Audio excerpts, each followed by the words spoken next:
பதையே அரவமகாதேவா தென்னாடுடைய சிவனே போற்றி எந்நாட்டவர்க்கும் இறைவா போற்றி கலை நிறை கணபதிக்கு சரணம் சரணம் திருச்செந்தூர் முருகனுக்கு ஆரோகரா.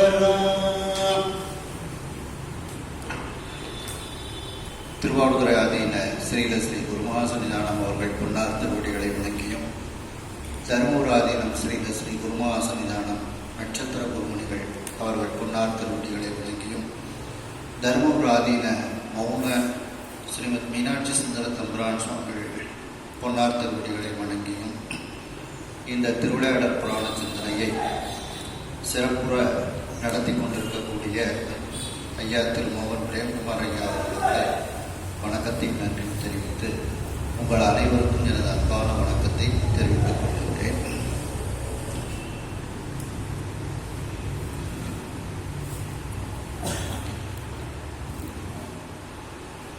சென்ற சிந்தனையில் தடாதலை பிராட்டியாரினுடைய திருமண விழா கோலாகலமாக நடந்தேறியது. அதை திருநெல்வேலியில் இருக்கக்கூடிய திரு பழனி நயினார் என்பவர் மீனாட்சி அம்மை திருக்கல்யாண படங்களை எடுத்து அந்த விளக்க உரைக்கு ஏற்றார் போல அந்த பாடல்களை அதில் அமைத்து கொடுத்திருந்தார். அவருக்கு இந்த நேரத்தில் நன்றியை தெரிவித்துக் கொள்கிறோம். அவர் தான் அந்த படம்லாம் அனுப்பி அவரே எல்லாம் செட் பண்ணிட்டார். கரெக்டாக அந்த திருமாங்கல்ய தாரணம் ஆகும்போது அந்த விளக்க உரை நேர்லேயே பார்த்தது மாதிரி நமக்கு ஆகிப்போச்சு. அது வாட்ஸ்அப்பில் போட்டு விட்டுறேன். குரூப்பில்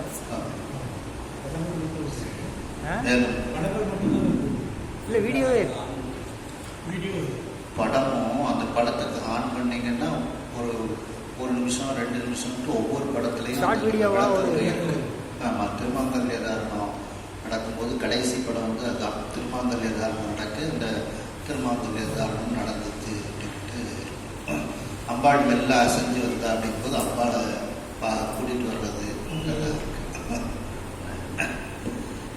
அந்த பழனி நயினார் அவர்களுக்கு என்னிடத்தில் திருமுறை திருவாவடுதுறை ஆதீன பயிற்சி படித்து வருகின்றார்கள். அவர்களுக்கு நன்றி தெரிவித்து திரு மோகன் பிரேம்குமார் ஐயா அவர்கள் அதை சிறப்பாகவும் மாகேஸ்வர பூஜை அனைவருக்கும் ஏற்பாடு செய்திருந்தார்கள். அவர்களுக்கு நன்றி தெரிவித்து அவர்களுடைய வலதுகரம் இடதுகரமாக இருந்து செயல்பட்டு கொண்டிருக்கக்கூடிய பன்னீர்செல்வம் ஐயா அவர்களுக்கும் மற்றும் அனைத்து அன்பர்களுக்கும் நன்றியை தெரிவித்துக் கொள்கின்றோம். கண்ணன் ஐயா அவர்கள் நிறைய ஏற்பாடுகள் செஞ்சிருந்தாங்க. அவர்களுக்கும் நன்றியை தெரிவித்து உங்கள் அனைவருக்கும் நீங்கள் எல்லாரும் சிறப்பாக இருந்து நடத்தினீர்கள். உங்கள் அனைவருக்கும் நன்றியை தெரிவித்துக் கொள்கிறோம். இன்றைய தினம் 6வது திருவிளையாடல் வெள்ளி அம்பலத்தில் கூத்து ஆடிய படலம்.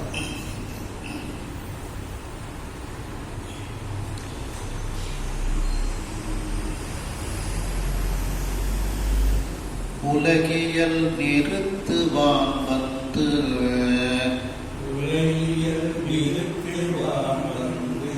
ஒரு பரஞ்சுடர்வான் திங்கள் குடமணி விளக்கை வேட்டு கோமுடி கவித்து பாராண்டு இலகுரு தோற்றம் கீதா முனி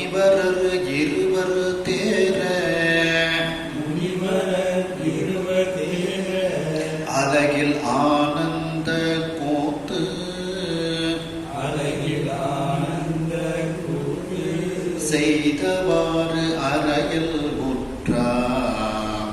செய்தவாறு அறையில் உற்றார். இந்த உலக இயல்புகள் இவற்றையெல்லாம் நிலைநாட்டும் பொருட்டு ஒரு பரஞ்சுடர், அந்த மேலான ஜோதியாக சுடராக இருக்கக்கூடிய சிவபெருமான், ஒரு பரஞ்சுடர்னா ஒப்பற்ற தனித்துவம் வாய்ந்த மேலான சுடராக இருக்கக்கூடிய அந்த சோமசுந்தர பெருமான், அவர் வான் திங்கள் குலமணி விளக்கை வேட்டு, அந்த அழகிய சந்திரன், அந்த சந்திர குலத்துக்கு மணிவிளக்காக இருக்கக்கூடியவள் தடாதகை பிராட்டியார். பாண்டியர்களினுடைய குலம் சந்திர குலம். அந்த சந்திர குலத்துக்கே மணிவிளக்காக இருக்கக்கூடிய அந்த மீனாட்சி அம்மை, அந்த மீனாட்சி அம்மையை வேட்டு திருமணம் முடித்து அந்த பரஞ்சுடராக இருக்கக்கூடிய சொக்கலிங்க பெருமான் திங்கள் குலமணி விளக்காக இருக்கக்கூடிய தடாதகை பிராட்டியாரை திருமணம் செய்து கோமுடி கவித்து அரசனுக்கு உரிய வைர கிரீடங்கள், அந்த மற்ற அரசனுக்குரிய அனைத்து ஒரு அலங்காரங்களையும் தரித்து கொண்டு பாராண்டு இந்த உலகத்தை ஆண்டு இலகுரு தோற்றம் ஈதார். அவ்வாறு அவர் செய்த அந்த வரலாற்றை இதுவரைக்கும் சொன்னோம். ஈதால்னா இதுவரைக்கும் அந்த தோற்றம், அந்த வரலாறை சொன்னோம். அடுத்து முனிவர் இருவர் தேர. முனிவர்னா இரண்டு முனிவர்கள். ரெண்டு முனிவர்கள் யாருன்னா பதஞ்சலி வியாக்கரபாதர். அந்த பதஞ்சலி வியாக்கரபாதர் என்ற இரண்டு முனிவர்கள் காணுமாறு, தேர அவர்கள் காணுமாறு அலையில் ஆனந்த கூத்து செய்தவாறு அறையுற்றான். அந்த அளவிலா ஆனந்த கூத்தை நடராஜ பெருமான் அந்த வெள்ளி அம்பலத்தில் ஆடி காட்டினார்.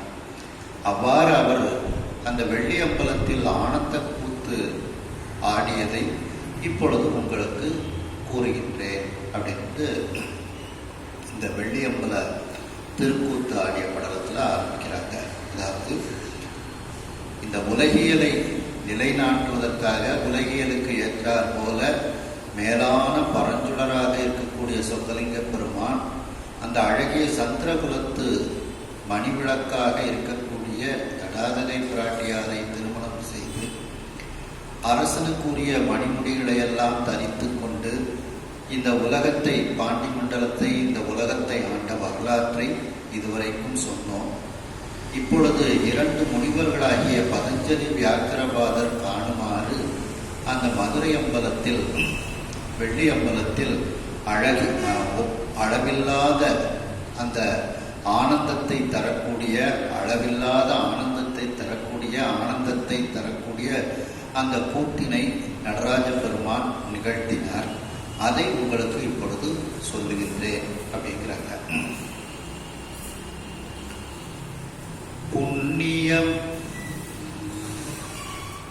புண்ணிய மலர்மென் கொம்பை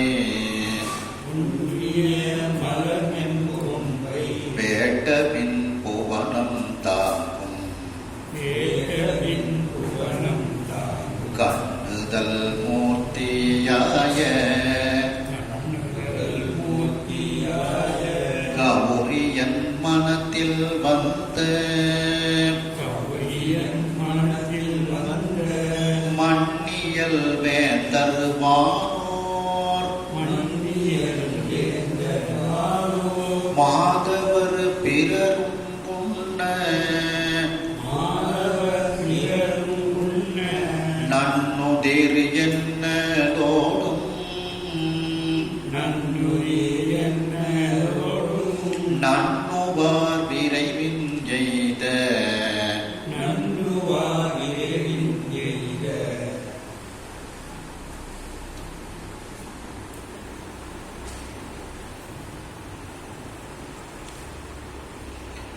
புண்ணிய மலர்மென் கொம்பை.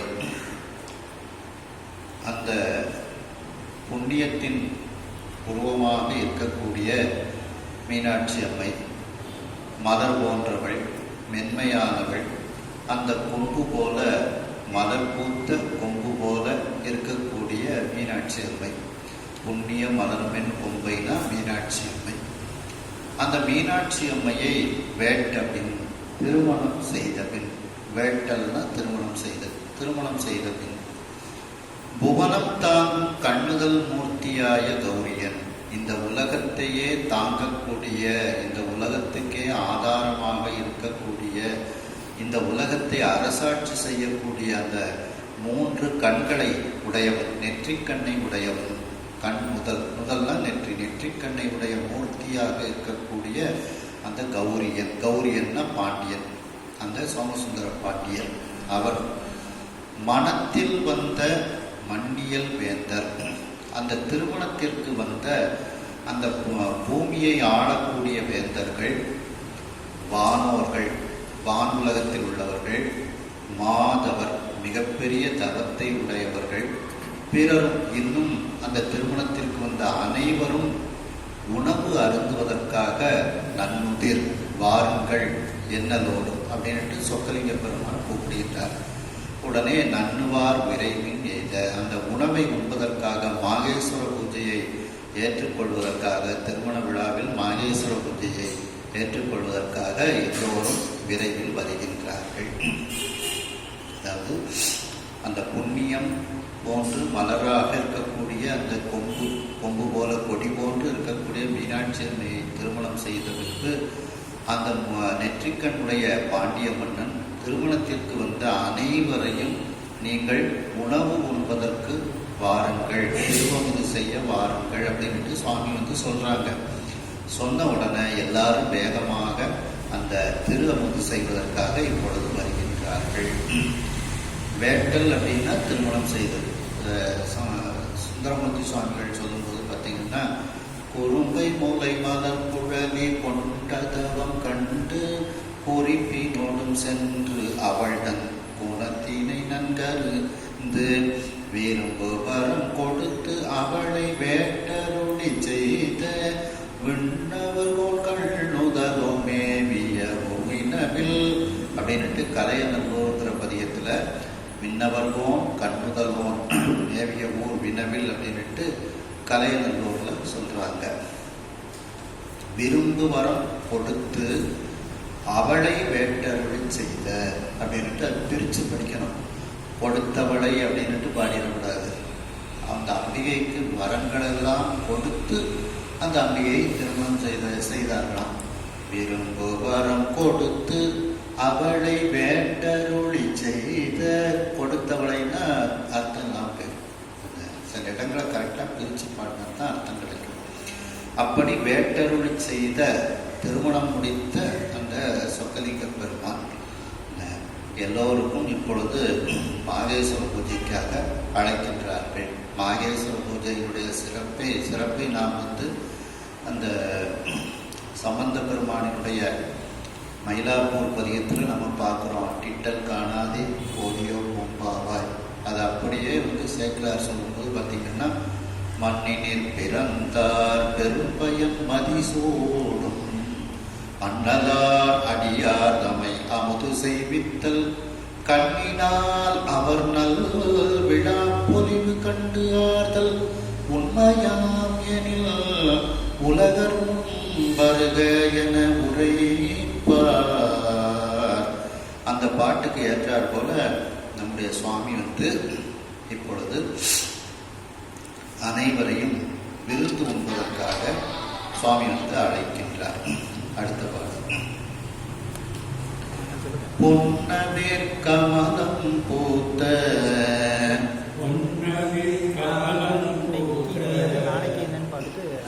புனித நீர் ஆடி தத்தம் நன்னெறி நியமம் முற்றி நன்னினார் புலிகாலோ எவ்வளோன்னு மட்டும் பில்லை போட்டு சொல்லுங்கள். நந்தினார் புலிக்காரோடும் பன்னக முடியும் தாழ்ந்து பன்னக முடியும் தாழ்வு பரவி அம்பலத்துள்ளாடும் பரவி அம்பலத்துள்ளாடும் நின்னருள் நடம் கண்டு உண்பது மின்னல் நடந்து உண்பது அடியேங்கள் நியமம் என்றார். அடியேகள் நியமம் என்றார். அதாவது பொன்னவிர் கமலம் பூத்த புனித நீராடி அந்த பொன் மலராக அந்த தாமரை பொற்றாமரை அந்த பொற்றாமரை பூத்து இருக்கக்கூடிய அந்த பொற்றாமரை தீர்த்தம் புனித தீர்த்தமாக இருக்கக்கூடிய அந்த பொற்றாமரை தீர்த்தம். அந்த பொற்றாமரை தீர்த்தத்தில் புனித நீரில் எல்லோரும் புனித நீர் ஆடுகின்றார்கள், எல்லோரும் குளிக்கின்றார்கள். திருமணத்திற்கு வந்தவர்கள்லாம் குளிக்கின்றார்கள். தத்தம் நன்னெறி நியமம் ஒன்றே அவரவர்களுக்கு உரிய அந்த நல்ல நெறிகள், அந்த அனுஷ்டானம், இந்த தியானம், ஜபம், இப்படிப்பட்ட அந்த நியமங்களை எல்லாம் முழுவதுமாக செய்கின்றார்கள். செய்து நன்னினார் எல்லோரும் அந்த மாகேஸ்வர பூஜை உண்பதற்கு அவர்கள் செல்கின்றார்கள். இதில் புனித நீர் ஆடிங்கிறதுக்கு ஏன்னா எல்லாருமே காலையில் கல்யாணத்துக்கு வந்துட்டாங்க. வந்தவங்க எல்லாரும் புனித நீர் ஆடித்தான் வந்திருக்கிறாங்க. அப்போ இதில் அந்த புனித நீரை மத்தியானம் அந்த மாத்தியான்மிகம் அப்படின்னு சொல்லுவாங்க. அந்த மத்தியான நேரத்தில் ஜபங்கள் தவங்கள் அவர்களுடைய அனுஷ்டானங்கள் செய்யும்போது தலையில் கொஞ்சம் புனித நீரை தெளிச்சுக்குவாங்க குளித்தது போல. அப்படியும் எடுத்துக்கிடலாம். திரும்ப எத்தனை தடவை குளிக்கணும்னாலும் பொற்றாமரை தீர்த்தத்தில் குளிக்கணும்னாலும் சந்தோஷம் தானே.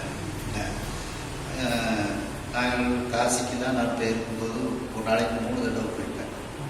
காலையில் ஒரு தடவை, மத்தியானம் ஒரு தடவை, சாயந்தரம் ஒரு தடவை. அடுத்தால காசிக்கு எப்போ போக போகிறோமோ அப்போ தான் குளிக்க முடியும் அப்படிங்கிறது. அது மாதிரியே நம்ம எடுத்துக்கிடலாம். அவங்க எப்பமெல்லாம் தோணுச்சோ அப்பமெல்லாம் அந்த பொற்றாமரை தீர்த்தத்தில் போய் அவர்கள் நீராடி கொண்டார்கள்.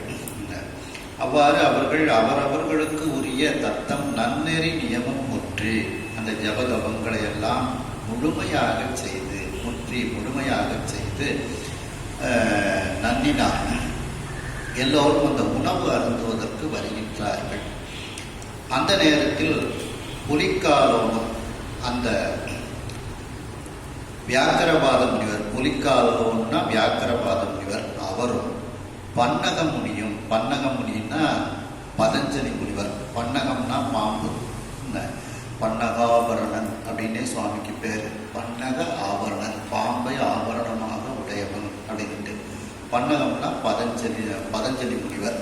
இவர்களெல்லாம் தாழ்ந்து பரவி அந்த சொக்கலிங்க பெருமானின் கீழே விழுந்து திருவடியில் விழுந்து வணங்கி அம்பலத்துள்ளாடும் என் அருள் நடம் கண்டு அந்த சிதம்பரத்தில் ஆடக்கூடிய உன்னுடைய அந்த அருள் நடனத்தை கண்டதற்கு பிறகுதான் நாங்கள் உண்போம் அப்படிங்கிறத ஒரு நியமத்தை நாங்கள் வைத்திருக்கின்றோம் அப்படின்னு சொல்றாங்க. அதாவது மற்ற எல்லோரும் அந்த பொற்றாமரை தீர்த்தத்தில் புனித நீராடி அந்த புனித நீரை தலையில் தெளித்து கொண்டு அந்த பொற்றாமரை தீர்த்த கரையில் இருந்து தங்கள் ஜபதபங்கள், நியமங்கள், அனுஷ்டானங்களை எல்லாம் முழுவதுமாக சிறப்பாக முடித்து கொண்டு இப்பொழுது உணவு அருந்த அந்த மாகேஸ்வர பூஜை எடுத்துக்கொள்வதற்காக அவர்கள் வருகின்றார்கள். ஆனால் அந்த நேரத்தில் அந்த வியாக்கரபாத முனிவரும் பதஞ்சலி முனிவரும் அவர்கள் ஒரு நியமத்தை வைத்திருக்கின்றார்கள். அது என்ன நியமம் என்றால், சிதம்பரத்தில் இருக்கக்கூடிய நடராஜ பெருமானினுடைய திருநடனத்தை தரிசனம் செய்த பின்புதான், அந்த நடனத்தை கண்ட பின்புதான் அவர்கள் உணவு உண்பது அப்படிங்கிற ஒரு நியமத்தை வைத்திருக்கின்றார்கள்.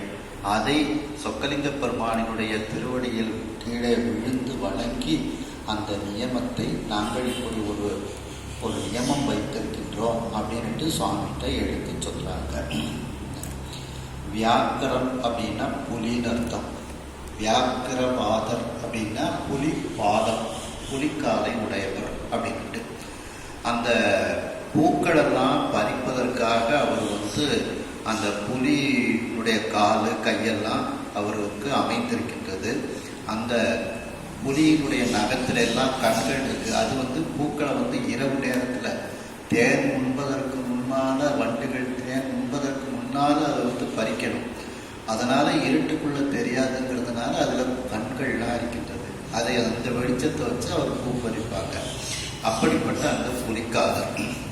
பதஞ்சலி முனிவருங்கிறவருக்கு தலை மட்டும்தான் மனித தலை, உடம்பு முழுவதும் பாம்பு உருவமாக அவருக்கு இருக்கின்றது. ஆகையினால் அவருக்கு பதஞ்சலி முனிவர் அப்படின்ட்டு ஆரம்பிங்க. அதான் பன்னகமணி அப்படின்ட்டு. இதுல திருவாசகத்துல பார்த்தீங்கன்னா 2வது பதிகம் தில்லை மூதூர் ஆகிய திருவடியில பார்த்தீங்கன்னா 138வது வரியில பார்த்தீங்கன்னா பாதம் எய்தினர் பாதம் எய்தவும் பதஞ்சலிக்கு அருளிய பரம நாடக என்று இதம் சலிப்பு எய்தன் என்று ஏங்கினார் ஏங்கவும் அப்படின்ட்டு அந்த பதஞ்சலிக்கு அருளிய பரம நாடகனாக அவன் இருக்கின்றான் அப்படின்ட்டு அதில் சொல்றாங்க. மேலும் 9ஆம் திருமுறையில பார்த்தீங்கன்னா கண்டராதித்தர் திருவிசைப்பாவில் பார்த்தீங்கன்னா பாரோர் பொழுதும் வந்து இறைஞ்ச பதஞ்சலிக்கு ஆண்டுகந்தான் வாரார் முலையாள் மங்கை பங்கன் மாமரையோர் வணங்க சீரால் மல்கு தில்லை செம்பொன் அம்பலத்து ஆடுகின்ற காராற்றியம் கண்டனாரை காண்பதும் என்று கோலோ பாரோர் முழுதும் வந்து இறைஞ்ச பதஞ்சலிக்கு ஆட்புமந்தான். அந்த பதஞ்சலி முனிவருக்கு அவன் நடனத்தை காண்பித்தான் அப்படின்ட்டு சொல்றாங்க. அதே 9ஆம் திருமுறையில திருவாரிய முதலார் திருவிசைப்பாவில் பார்த்தீங்கன்னா அல்லாய் பகலாய் அருவாய் உருவாய் ஆரா அமுதமாய் கல்லால் நிழலாய் கையிலை மலையாய் காண அருளென்று பல்லாயிரம் பேர் பதஞ்சலிகள் பரவ வெளிப்பட்டு செல்வாய் மதில் தில்லைக்கு அருளே தேவன் ஆடுமே. இந்த பல்லாயிரம் பேர் பதஞ்சலிகள் பரவ வெளிப்பட்டு அந்த பதஞ்சலி முனிவர்கள்லாம் பரவ சுவாமி வெளிப்பட்டு அந்த நடனத்தை ஆடினார் 9ஆம் திருமுறையில சொல்றாங்க. 10ஆம் திருமுறையில சொல்லும்போது நந்தி அருள் பெற்ற நாதரை நாடிடின் நந்திகள் 4 சிவயோகமாமுனி மன்று தொழுத பதஞ்சலி வியாக்கிரமர் என்று இவர் என்னோடு என்மருமாமே அப்படின்ட்டு அந்த 8 பேரை பற்றி தன்னையும் சேர்த்து கொண்டு அந்த 8 முனிவர்களை பற்றி கூறுகின்றார்கள். அதுல பதஞ்சலி வியாக்கிரவாதரும் இதுக்கு வர்றாங்க. அது அந்த திருமந்திரத்துல சொல்லப்படுகிறது.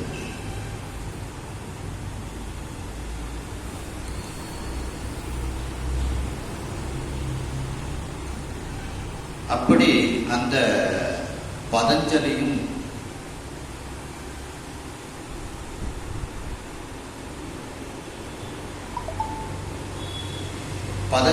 யாத்திரபாத முனிவரும் சொக்கநாத பெருமான்கிட்ட சொல்றாங்க, நாங்கள் உன்னுடைய நடனத்தை கண்ட பிறகுதான் நாங்கள் உணவு உண்போம் அப்படின்ட்டு சொல்லி அவங்க சொல்றாங்க. 11ஆம் திருமுறையில பார்த்தீங்கன்னா நக்கீர தேவ நாயனாருடைய கையிலை பாதி காலத்தி பாதி அந்த இந்த இதுலேயும் சொல்லும்போது பார்த்தீங்கன்னா உதவும் பார்க்கடலே சென்று அவனை கூடுக என்று ஏவினான் பொற்கையிலை எம்பெருமான் மேவிய சீர் அன்பார் புலிக்காலம் பாலம்பால் ஆசையினால் தன்பார் பால் வேண்டுதலும் தான். அதாவது வியாக்கிரபாத முனிவருடைய மகன் தான் உபமன்யு. புலிக்காலம்னு சொல்றோம் பார்த்தீங்களா, அவருடைய மகன் தான் உபமன்யு முனிவர். அந்த உபமன்யு முனிவர் வேண்டிய உடனே சுவாமி பார்க்கடலையே கொடுக்கின்றாராம். அது இந்த கைலைவாதி காலத்திபாதி அந்தாதியில நக்கீர தேவர் சொல்றாங்க. பொற்கையிலை எம்பெருமான் மேவிய சீர் அன்பால் புலிக்காலன் பாலன் பால். புலிக்காலன்னா இந்த வியாக்கிரபாத முனிவரினுடைய பாலன் மகனாகிய உபமன்யு முனிவருக்கு பால் ஆசையினால் அந்த குடிப்பதற்கு பால் வேண்டுங்கிறதுக்காக வேண்டி பார்க்கடலையே கொடுத்தாராம். இதுலேயும் அந்த புலிக்கால முனிவரை பற்றி 11ஆம் திருமுறையில் சொல்கிறாங்க. இதில் திருப்பல்லாண்டில் சொல்லும்போது பாலுக்கு பாலகன் வேண்டி அழுதிட பார்க்கடல் இந்த பிரான்னு சொல்கிறாங்க பார்த்தீங்களா. இப்படி அந்த புலிக்கால் முனிவரும் இந்த பதஞ்சலி முனிவரும் இறைவனுடைய நடனத்தை சிதம்பரத்தில் பார்க்காமல் அவர்கள் உண்பது இல்லை அப்படிங்கிற ஒரு நியமம் எங்களுக்கு இருக்கின்றது அப்படின்னுட்டு சுவாமிகிட்ட சொல்றாங்க. என்னும் அந்த கூத்தை இங்கு நாம் செய்தும் தில்லை பொன்னகர் உலகம் எல்லாம் உருவமா பொருடற்கு உள்ளம் இன்னதாம் துவாத சாந்தம் என்று இறை அருளி செய்ய மன்னவனை அங்கம் யாவன மன்னன் சொல்வான். என்ன அப்படி அவர்கள் சொக்கலிங்க பெருமான் சுவாமி தான் கற்பக மரமாச்சு. போனதவே நம்ம அந்த திருக்கல்யாணத்துல பார்த்தோம். சுவாமி கற்பக மரமா இருக்கிறாங்க, அதுல உள்ள கொடியாக அம்பிகை இருக்கின்றாள்னு பார்த்தோம். இந்த 2 முனிவர்களும் இப்படி சொன்னவுடன் அந்த கூத்தை இங்கு நாம் செய்தும், அந்த சிதம்பரத்தில் ஆடக்கூடிய நடனத்தை இங்கு நாம் உங்களுக்கு ஆடி காண்பிப்போம் அப்படின்ட்டு சுவாமி அருள் புரிகின்றார். தில்லை பொன்னே சுவாமி சொல்றாங்க அவங்கள்ட்ட, தில்லை பொன்னகர் உலகமெல்லாம் உருவமாம் பொருடற்கு உள்ளம். இந்த உலகம் எல்லாமே சுவாமியினுடைய உருவமாக இருக்கின்றது. அதாவது விராட் புருஷன் அப்படின்னு சொல்றோம். அந்த உலகம் எல்லாம் உருவமாங்கிறதுக்கு விராட் புருஷன் பேர். எல்லாமே சுவாமியாக இருக்கிறாரு, என் நீக்கமர நிறைந்த பரிபூரணமாக இருக்கிறார். அதான் உலகமெல்லாம் உருவமா. அப்படிப்பட்ட அந்த எங்கும் நீக்கமர நிறைந்த எல்லா உலகத்திலும் நிறைந்து இருக்கக்கூடிய அந்த இறைவன், அந்த இறைவனுக்கு தில்லை பொன்னகர், பொன்னம்பலத்தால் வேயப்பட்ட அந்த தில்லை என்கின்ற விருட்சத்தை கொண்டுள்ள அந்த சிதம்பரம், அந்த தலம் சுவாமிக்கு அந்த விராட் புருடருக்கு உள்ளம், அது ஹிருதயஸ்தானமாக அது இருக்கின்றது. மேலும் இன்னதான் துவாதசாந்தம், அதாவது சிதம்பரம் ஹிருதயஸ்தானம் போது அது அநாகதம், 6 ஆதாரத்தில் ஒன்றாக அநாகதமாக அது சொல்லப்படுகிறது. அடுத்து இன்னதாம் துவாதசாந்தம் என்று இறை அருளி செய்ய, இன்னதாம்னா இந்த மதுரைப்பதி. இந்த மதுரைப்பதி எப்படி இருக்கின்றது என்றால் இது துவாத சாந்த பதமாக அந்த இடமாக இறைவனுக்கு இருக்கின்றது என்று இறை அருளி செய்ய என்று அந்த சொக்கநாத பெருமான் அந்த 2 முனிவர்களிடத்திலும் மற்ற எல்லோரிடத்திலும் இவ்வாறு கூறுகின்றார். சொன்னவுடன் உடனே அவர்கள் எல்லோரும் கேட்கின்றார்கள், மன்னவர் சொக்கநாத பெருமானே, ஏனை அங்கம் யாயன, இன்னும் மற்ற அங்கங்கள் அந்த 6 ஆதாரங்களுக்குள்ள அந்த தலங்கள் எவைகள் என்பதை நீ எங்களுக்கு சொல்வாயாக என்று அவர்கள் கேட்கின்றார்கள். கேட்டவுடன் மன்னனாக இருக்கக்கூடிய சொக்கநாத பெருமான் அதற்கு பதில் கூறுகின்றான். அதாவது, உன்னுடைய நடனத்தை காணாமல் நாங்கள் உணவு அருந்துவது கிடையாது, சிதம்பரத்தில் உள்ள நடனத்தை காண வேண்டும் சொன்ன உடனே அந்த நடனத்தை இந்த மதுரை அம்பதியிலேயே நாம் செய்கின்றோம்னு சுவாமி அருள் புரிந்துவிட்டு அந்த தில்லை விருட்சத்தை உடைய பொன்வேயப்பட்ட சிதம்பரம் இந்த உலகமெல்லாம் உருவமாக இருக்கக்கூடிய விராட் பொருளனுக்கு ஹிருதயஸ்தானம் என்று சொல்லக்கூடிய அநாகத ஸ்தானமாக அது இருக்கின்றது. மேலும் இன்னதான் துவாத சாந்தம், இந்த மதுரையம்பதி எப்படி இருக்கின்றது என்றால் அது துவாத சாந்த பதமாக அந்த இடமாக இருக்கின்றது என்று இறைவன் அந்த சொக்கநாத பெருமான் அந்த 2 முனிவர்களிடத்திலும் மற்ற எல்லோரிடத்திலும் அருளி செய்கின்றார்கள். உடனே அந்த 2 முனிவர்களும் மற்றவர்களும் அந்த மன்னனாகிய சொக்கநாத பெருமானை பார்த்து, இன்னும் மற்ற அங்கங்கள் எவை, அதை எங்களுக்கு சொல்வாயாக அப்படின்னு கேட்ட உடனே அதை சுவாமி அவர்களுக்கு எடுத்து கூறுகின்றார். அதாவது தில்லை ஹிருதயஸ்தானம், மதுரை துவாத சாந்த தானம் அப்படின்ட்டு சொல்றாங்க. அடுத்தவர் இதுல நிறைய துவாத சாந்த தானம்ன்ட்டு நிறைய மீனாட்சி அம்மன் பிள்ளை தமிழ்ல நிறைய இடங்கள்ட்டு சொல்றாங்க. காலத்தோடு கற்பனை கடந்த கருமூலத்து பழம்பாடல் கடவுள் மாச்செல்வர் தேடி வைத்த கடவுள் மணியே அப்படிங்கிற இதுலாம் துவாத சாந்தம் அப்படிங்கிற இதெல்லாம் சொல்றாங்க. துவாத சாந்த பெருவழியில் துரியம் கடந்த பரணாத மூலத்தலத்து முளைத்த முழுந்தலை முத்தம் தருகவே, முக்கச்சுடர்க்கு விருந்திடும் மும்முலையாய் முத்தம் தருகவே என்று இந்த துவாத சாந்தம்ங்கிறத நிறைய இடத்துல சொல்றாங்க. அறைக்கு மேல் உலகு ஏழ் என்றும் அறைக்கு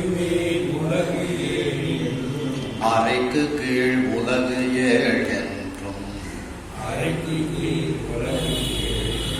உரைக்கலால் உலகம் எல்லாம் உருவமா பொருடற்கு இந்த தரைக்கு மேல் அனந்தம் தெய்வ தானம் உண்டு அனைத்தும் கூறின் வரைகுறா சில தானங்கள்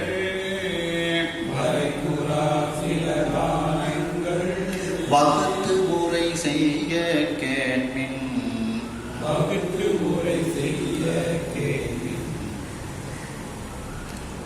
அறைக்கு மேல், அதாவது அறைனா நடு பகுதியில் உள்ள இந்த பூமி, இந்த பூமிக்கு மேலே உலகு 7 என்றும் 7, இந்த பூமிக்கு மேலே 7 உலகங்கள் இருக்கின்றதுன்னு சொல்றாங்க. அறைக்கு கீழ், இந்த பூமிக்கு கீழே 7 உலகங்கள் இருக்கின்றது. இந்த உலகு 7 என்றும் உரைக்கலால், அப்படி இருப்பதனால், அப்படி சொல்லப்படுவதனால் உலகமெல்லாம் உருவமா பொருடற்கு, இந்த உலகம் முழுவதும் இறைவனுடைய உருவமாக இருக்கக்கூடிய அந்த விராட் பொருளனாகிய அந்த சொக்கநாத பெருமானுக்கு, அந்த இறைவனுக்கு இந்த தரைக்கு மேல் அனந்த தெய்வத்தானம் உண்டு. இந்த பூமி தரைக்கு மேல்னா இந்த பூமிக்கு மேல் நிறைய அளவற்ற அனந்தம், அளவற்ற தெய்வீக தன்மை பொருந்திய இடங்கள், ஆலயங்கள் நிறைய இருக்கின்றது. இருக்கின்றது. தானம்னா இடம், ஆலயம். அப்படி புண்ணிய ஸ்தலங்கள் நிறைய இந்த பூமியில இருக்கின்றது. அவைகள் அனைத்தையும் நான் சொல்ல போனால் அது ஒரு எல்லையில் நிற்காது. அதுவே ஒரு பெரிய ஒரு அளவில் இருக்கும். ஆகையினால் அதில் முக்கியமான சில தானங்கள் பகுத்து உரை செய்ய கேட்பேன். அது முக்கியமான சில அந்த ஸ்தானங்கள், சில புண்ணிய தலங்கள், அதை நான் உங்களுக்கு வகுத்து உரை செய்கின்றேன், சொல்கின்றேன். அதனை நீங்கள் கேட்பீர்களாக அப்படின்னு சொன்னார் பெருமான். அங்கே இருக்கக்கூடிய அந்த 2 முனிவர்களுக்கும் மற்றவர்களுக்கும் கூறுகின்றார்கள். அதாவது நடுப்பகுதியாக இருக்கக்கூடிய இந்த பூமிக்கு மேலே 7 உலகம் இருக்கின்றது. இந்த பூமிக்கு கீழே 7 உலகம் இருக்கின்றது. இந்த பூமியினுடைய முழு உருவமும் அந்த உருவமாக இருக்கக்கூடிய அந்த விராட்புருடனாகிய அந்த சிவபெருமானுக்கு இந்த தரைக்கு மேல், இந்த பூமியின் மீது அளவற்ற தெய்வீகத்தன்மை பொருந்திய திருக்கோயில்கள், அந்த புண்ணிய கோயில்கள் இருக்கின்றது. அந்த இடங்களை எல்லாம், அந்த தானங்களை எல்லாம், அந்த புண்ணிய கோயில்களை எல்லாம் பற்றி கூறப்போனால் அது மிகப்பெரிய அளவில், எல்லையில் இல்லாது மிகப்பெரிய அளவில் இருக்கின்றது. ஆகையினால் அந்த முக்கியமான கோயில்களில் சில இடங்களை, சில தானங்கள், சில கோயில்களை மட்டும் நான் உங்களுக்கு கூறுகின்றேன். அதை நீங்கள் கேட்பீர்களாக என்று சொக்கநாத பெருமான் கூறுகின்றார். திருவள்ளல் ஆரூர் மூலம் திருவானைக்காவே குய்யம் மறுவளர் பொழில் சூழ் அண்ணாமலை மணிபூரம் நீவீர் இருவரும் கண்ட மன்றம் இதயமா திருக்காழத்தே பொறுவரும் கண்டம் ஆகும்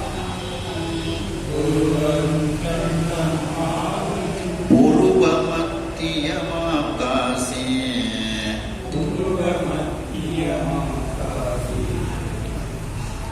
திருவள்ளல் ஆரூர் மூலம். அந்த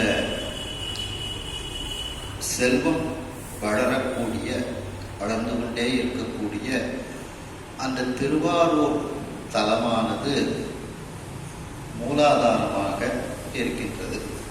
6 ஆதாரங்கள்: மூலாதாரம், சுவாதிஷ்டானம், மணிபூரகம், அநாகதம், விசுத்தி ஆகிய 6 ஸ்தானங்கள் சொல்லப்படுகிறது. இதுல அந்த மூலாதார ஸ்தானமாக இருக்கக்கூடியது திருவாரூர்.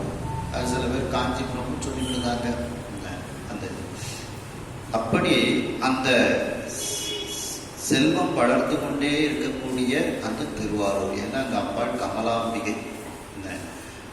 ஆகையினா அந்த கோயில் திருவாரூர் கோயில் மூலாதார ஸ்தானமாக இருக்கின்றது. அதனாலதான் அதுல சொல்லும்போது திலவார்த்தல் எல்லாம் வரும்போது ஆரூர் மூலட்ட நீரே, ஆரூர் மூலட்ட நீரேன்னு பாட்டில் வரும்.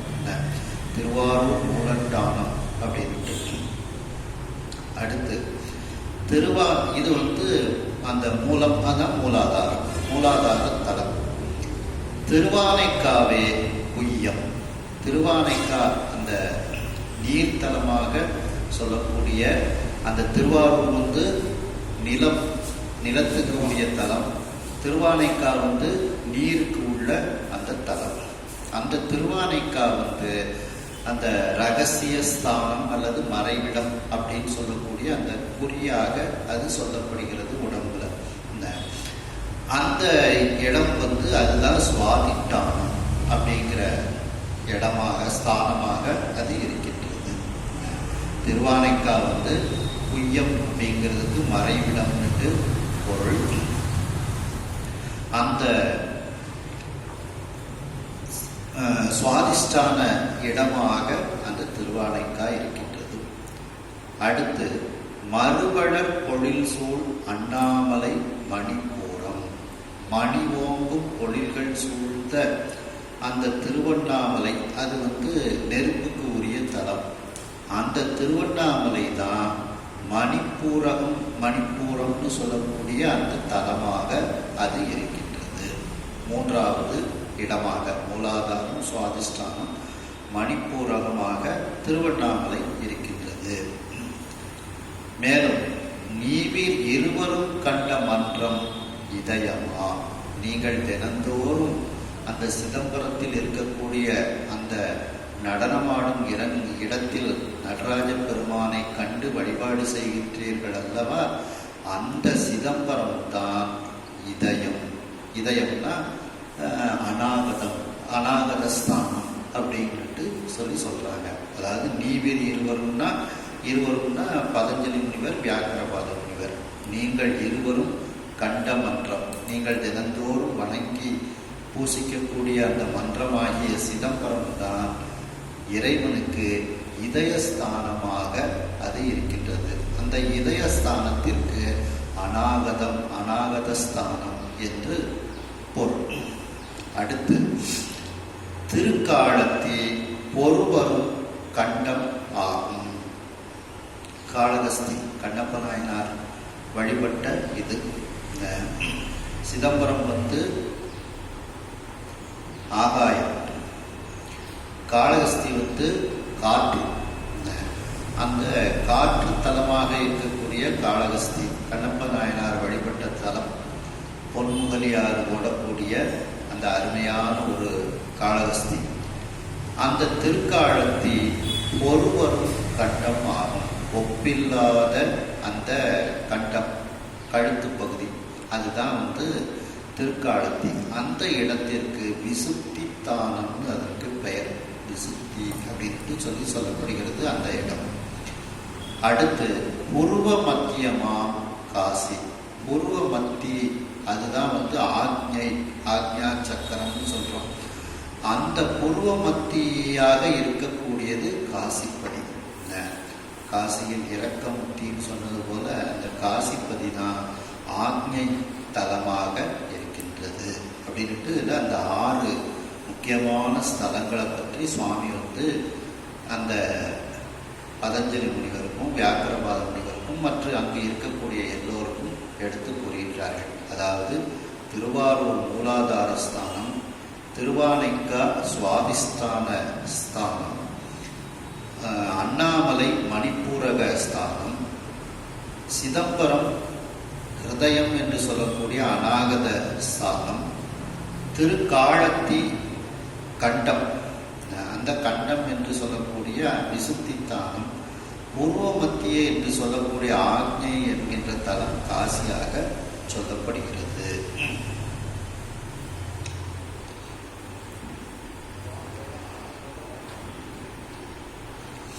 அதாவது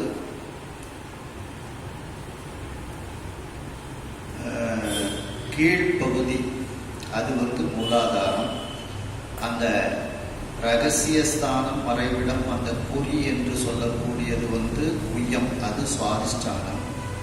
தொப்புள் பகுதி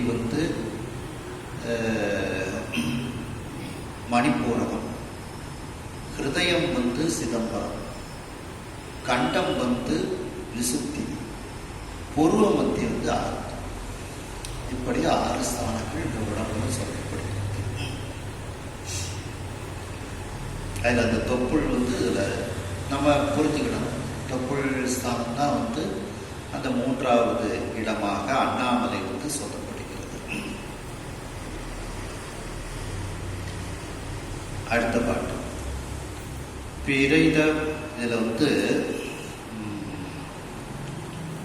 சித்தியாரில் பார்த்தீங்கன்னா சிவஞான சித்தியாரில் 273வது பாட்டில் இது அவ்வளோ அழகாக சொல்கிறாங்க இந்த அருணந்தி சிவாச்சாரியார் சுவாமிகள்.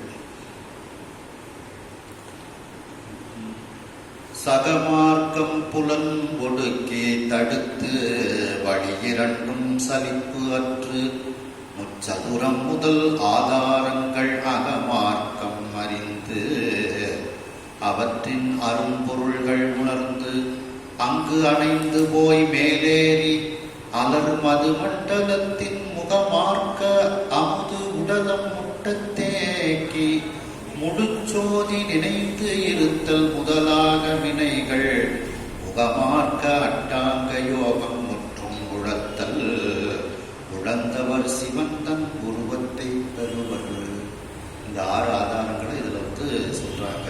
அதாவது தோழ மார்க்கம் அப்படிங்கிற அந்த யோக நெறியில அது என்ன அப்படின்னா, அந்த கீழ் நோக்கி செல்லக்கூடிய வாயு, இந்த மேல் நோக்கி செல்லக்கூடிய வாயு, இதையெல்லாம் அடக்கி அந்த சுழுமுனை வாயுவை செல்லும்படி நிறுத்தி மனதையெல்லாம் விடயங்களில் செல்லாது நாம் திருப்பிக் கொள்ள வேண்டும். திருப்பி இந்த 6 ஆதாரங்கள்ல ஒவ்வொரு அடையாளங்கள் சொல்லப்படுகிறது. முக்கோணம், சதுரம் அப்படின்ட்டு ஒவ்வொரு அடையாளங்கள் சொல்லப்படுகிறது. அந்த இடங்களில் அந்த 6 ஆதாரங்களை நாம் உணர வேண்டும். உணர்ந்து அந்த 6 ஆதாரங்களில் யாரெல்லாம் அதிதேவதைகளாக இருக்கின்றார்கள் அவர்களை நாம் தியானித்து அந்த 6 ஆதாரங்களிலும் சிவபெருமானை வெளிப்படுத்துவதாக நின்று நாம் அதை தரிசனம் பண்ணணும். அதைத்தான் இதில் சொல்றாங்க. அதாவது அந்த பூரண ரேசக கும்பகம்ங்கிறது வாயுவை அடக்கிறது. இந்த மாதிரிலாம் மூச்சை உள்ள எடுத்து அடக்கி வாயுவை அடக்கி மெதுவாக வெளியிடுறது. இந்த மாதிரி இதெல்லாம் நம்ம செஞ்சு அந்த 6 ஆதாரங்களை நம்ம அடையுது. அதில் மூலாதாரத்தை சொல்லும்போது பார்த்தீங்கன்னா, அந்த புதத்திற்கு 2 அங்குலத்திற்கு மேல், லிங்கத்திற்கு 2 அங்குலத்திற்கு கீழ் உள்ள இடமாக அந்த மூலாதாரம் சொல்லப்படுகிறது. அந்த இடத்துல ஒரு முக்கோண வடிவமாக அது இருக்கும். அந்த வடிவத்தில் 4 இதழ்கள் உடைய செந்தாமரை, அந்த செந்தாமரையில 4 எழுத்துக்களும் இருக்கும். அந்த இடத்துல அந்த ஆதாரத்தில் இருக்கக்கூடிய அதிதெய்வம் விநாயகர் பெருமான். அதான் நம்ம விநாயகர் அகவலில் பார்த்தீங்கன்னா அதுதான் சொல்லுவாங்க, மூலாதாரத்தை முண்டெடுக்கணதை காலால் எடுக்கும் கருத்தறிவித்து அப்படின்ட்டு அந்த மூலாதாரத்துக்கு அதிதெய்வமாக அந்த விநாயகர் பெருமான் தான் இருக்கின்றார். அடுத்து சுவாதிஷ்டானம்ங்கிறது அந்த இடம் லிங்க மூலம், மறைவிடம், ரகசிய ஸ்தானம் அதை சொல்லுவாங்க. அந்த இடத்துக்கு வடிவு அறுகோணம். அந்த இதில் அநேக காந்தியினை ஒளியை உடைய 6 இதழ் தாமரை இருக்கும். அந்த இடத்துல அந்த தாமரையில் 6 எழுத்துக்கள் இருக்கும். அந்த ஆதாரத்தில் இருக்கக்கூடிய அதிதெய்வம் பிரம்மதேவராக சொல்லப்படுகிறது. 3வது மணிப்பூரகம், அதற்கு இடம் நாகம். அதுல 3 வட்டம், அதனுடைய வடிவு 3 வட்டமாக அது இருக்கும். 3 வட்டம். அதுல ரத்தின பிரபை போன்ற 10 இதழ்களை உடைய தாமரை அந்த இடத்தில் இருக்கும். அதுல 10 எழுத்துக்கள் இருக்கும். அந்த ஆதாரத்தில் விளங்கக்கூடிய அதிதெய்வமாக மகாவிஷ்ணு இருக்கின்றார். 4வது அநாகதம். இந்த தானம் ஹிருதய கமலம், நம்முடைய ஹிருதயம். அதுல முக்கோண வடிவு இருக்கும். அதில் பொன் போன்ற நிறத்தினை உடைய 12 இதழ் தாமரை மலர் இருக்கும். அந்த பொன் போன்ற நிறம், அதனாலதான் சிதம்பரத்துல பொன்னம் தங்கத்தால கூற வச்சிருக்காங்க. அதுல 12 எழுத்துக்கள், அதாவது 12 இதழ் தாமரை, அதுல 12 எழுத்துக்கள் இருக்கும். அந்த ஆதாரத்தில் விளங்கும் அதிதெய்வமாக உருத்திரன் இருக்கின்றார். அடுத்து விசுத்தி தானம். இந்த தானத்துக்கு இடம் கண்டம், அந்த கழுத்து பகுதி, அந்த கண்டம். அதுல வடிவு அறுகோணமாக இருக்கிறது. இதுல வெண்மை நிறம் உடைய 16 இதழ் தாமரை, வெள்ளை நிறத்தை உடைய 16 இதழ் தாமரை இருக்கும். அதுல 16 எழுத்துக்கள் இருக்கும். 16 இதழ் தாமரை, 16 எழுத்துக்கள். அந்த ஆதாரத்தில் இருக்கக்கூடிய அதிதெய்வமாக மகேஸ்வரன் இருக்கின்றார். அதற்கு பேர் ஆக்கினை. இது குரு புருவ மத்தி. அதில் 2 இதழ்களையுடைய செந்தாமரை இருக்கும். அதில் 2 எழுத்துக்கள் இருக்கும். அதில் விளங்கக்கூடிய அதிதெய்வமாக சதாசிவர் இருக்கின்றார் அப்படின்ட்டு சொல்றாங்க. அதற்கு அப்புறம் உள்ள இடங்களையும் இதுல சொல்றாங்க. அடுத்த பாட்டு. பிறை தமிழ் கையிலை குன்றம் பிரமரந்திரமாம் வேதம் அரைதரு துவாத சாந்தம் மதுரை இது அதிகம் எந்த முறையினால் எண்ணி முன்னர் தோன்றிய முறையால் என்று அக்கரை அரு தவத்தரோடு கௌரியன் கோயில் புக்கான்.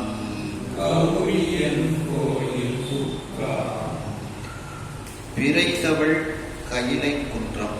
அந்த பிறை தவழ்ந்து கொண்டிருக்கக்கூடிய அந்த கைலாய மலை. அந்த கைலாய மலை தான் பிரம்மரந்திர தலமாக சொல்லப்படுகிறது. பிரம்மரந்திர தலம் அப்படின்னா அது சகசிராரம்னு சொல்லுவாங்க. இந்த உச்சந்தலையில் இருக்கக்கூடிய ஒரு குழி, அந்த இடம் தான் பிரம்மரந்திர ஸ்தானம், சகசிராரம்னு சொல்லுவாங்க. அந்த அதை சுழிமுனையின் உச்சியாகிய இடம் அப்படின்னு சொல்லுவாங்க. அதுதான் பிரம்மரந்திர ஸ்தானம். வேதம் அந்த அப்போ கைலாயமலை பிரம்மரந்திரம் என்கின்ற ஸ்தானமாக, புனித இடமாக இருக்கின்றது. வேதம் அரைதரு துவாத சாந்தம் மதுரை. அந்த வேதங்களெல்லாம் சொல்லக்கூடிய, வேதங்களெல்லாம் துதிக்கக்கூடிய அந்த இடமாக துவாத சாந்தம் என்கின்ற அந்த இடம் மதுரையாக இருக்கின்றது. அந்த மதுரை தான் துவாத சாந்த தலமாக இருக்கின்றது. அந்த துவாத சாந்த தலம்ங்கிறது அந்த உச்சிக்கு மேல 12 அங்குல அளவில் உள்ள ஒரு பாகம். உச்சிக்கு மேல 12 அங்குல அளவிற்கு உரிய ஒரு பாகம். அதான் அந்த துவாத சாந்தம். இது எல்லா தலங்களையும் விட மதுரை மிகவும் உயர்ந்த தலம். நான் இப்ப வரிசையா ஒவ்வொரு தலமாக சொல்லிட்டு வந்ததிலிருந்தே உங்களுக்கு புரிந்திருக்கும் மதுரை எப்படிப்பட்ட உயர்வான தலம் அப்படிங்கறது எல்லாம் சொல்றாங்க. இது அதிகம். எது அதிகம்? மதுரை இத்தனை தலங்களை விட அதிகம், மிகவும் உயர்ந்தது. எப்படி என்றால், எந்த முறையினால் என்னில் நான் எப்படிப்பட்ட முறைப்படி சொல்லிக் கொண்டு வருகின்றேனோ, முன்னர் தோன்றிய முறையால் இவை இப்படி நான் முன்னால் சொன்ன இந்த முறைப்படி நீங்கள் பார்த்தீர்கள் என்றால், மதுரைதான் இது அத்தனை தலங்களை விட மிக உயர்ந்த தலமாக இருக்கின்றது என்று அக்கரையறு தவத்தரோடு, அந்த குற்றமில்லாத, குற்றங்களை எல்லாம் நீக்கிய அந்த தவசீலர்களாக இருக்கக்கூடிய அந்த பதஞ்சலி முனிவர், வியாக்கரபாத முனிவர் மற்றும் அங்கு இருக்கக்கூடிய தவசீலர்கள் அனைவரோடு கௌரியன் கோயில் புக்கான். அந்த பாண்டிய மன்னனாகிய சுக்கலிங்க பெருமான் மதுரை கோயிலுக்குள் இப்பொழுது புகுகின்றார். அதாவது கைலாயமலை பிரம்மரந்திர ஸ்தானமாக இருக்கின்றது. மதுரையானது துவாதசாந்த தலமாக இருக்கின்றது. இப்பொழுது நாம் மேற்கூறியவாறு இந்த அமைப்பை பார்த்தாலேயே மதுரை மிகவும் உயர்ந்த, இந்த தலங்களையெல்லாம் விட உயர்ந்த தலமாக மதுரை இருக்கின்றது அப்படின்னு நீங்க புரிஞ்சுக்கிடுங்க அப்படின்னு சுவாமி எடுத்து சொல்றாரு. ஏன்னா எல்லா தலத்திலையும் விட மதுரைக்கு என்ன வசதின்னா, மூவர்களும் ஆண்ட இடம், அம்பிகை ஆண்ட இடம், சுவாமி ஆண்ட இடம், அதுக்கப்புறம் உக்கரகுமார பாண்டியன் ஆண்ட இடம். இது வேற எந்த தலத்துக்கும் கிடையாது. சுவாமி, அம்பாள், சுவாமியினுடைய திருக்குமார், இந்த 3 பேரும் ஆண்ட தலம்ங்கிறது நீங்க எந்த தலத்திலையும் போய் பார்க்க முடியாது. அது ஒரே ஒரு தலம், மதுரைக்கு மட்டுமே உள்ள ஒரு தனிச்சிறப்பு. சுவாமியே அரசனாக இருந்து ஆழ்கின்றார், அம்பிகை அரசியாக இருந்து சுவாமி வரதுக்கு நோக்கி அம்பாள் தானே ஆண்டு கொண்டிருக்கிறார். அதுக்கப்புறம் உக்கிரகுமாரன் பாண்டியன்கிறவங்க வராங்க. இதையெல்லாம் பார்க்கும் பொழுது மேற்கூறிய அத்தனை தலங்களையும் விட, முன்னர் தோன்றிய சொல்லப்பட்ட அந்த தலங்களை எல்லாம் விட இந்த மதுரை மிகவும் உயர்ந்த தலம் என்பதை நீங்கள் தெரிந்து கொள்ளுங்கள் அப்படின்ட்டு சொல்லிட்டு அந்த குற்றமில்லாத தவசீலர்களோடு அந்த கௌரியனாகிய சொக்கலிங்க பெருமான் இப்பொழுது மதுரை என்பதை கோயிலுக்குள் புகுகின்றார் அப்படிங்கிறாங்க. அப்ப இந்த பிரம்மரந்திரம் அப்படிங்கிறது கைலை குன்றமாக சொல்லப்படுகிறது. அந்த பிரம்மரந்திரம்ங்கிறது உச்சந்தலை குழி, அதை சகசிராரம்னு சொல்லுவாங்க. அந்த சுழிமுனையின் உச்சியாகிய இடமாக அது இருக்கின்றது. இந்த அதுக்கப்புறம் துவாதசாந்த இடம்தான் உச்சிக்கு மேல 12 அங்குல அளவிற்கு உள்ள ஒரு பாதம். அதனாலதான் தலைக்கு மேல கையை கூப்பி கும்பிடணும் அப்படின்னு சொல்றது. கரம் குவிவார் உள்மகிழும் கோன் கடல்கள் வெல்கன்னு சொல்றது மாதிரி, அதான் உச்சிக்கு மேல கையை கூப்பி கும்பிடக்கூடிய இடமாக அந்த இடத்தில் இறைவன் வீற்றிருக்கின்றான். துவாதசாந்த இடத்தில் வீற்றிருக்கின்றான்ங்கிறதுனால தலைக்கு மேல கையை கொண்டு போய் கும்பிடணும் அப்படின்னு சொல்லப்படுகிறது. மேலும் இந்த 6 ஆதாரங்களையும் ஆதாரமாக கொண்டு அவற்றிற்கு மேலாக இருக்கக்கூடிய அந்த பிரம்மரந்திர ஸ்தானம். பிரம்மரந்திர ஸ்தானம்னா கைலாயமலை, நம்முடைய தலை உச்சி. அந்த பிரம்மரந்திரத்துல 1000 இதழ் கொண்ட தாமரை இருக்கின்றது. அந்த தாமரை மீது பரமசிவன் எழுந்தருளி இருக்கின்றார் அப்படின்னு சொல்லப்படுகிறது.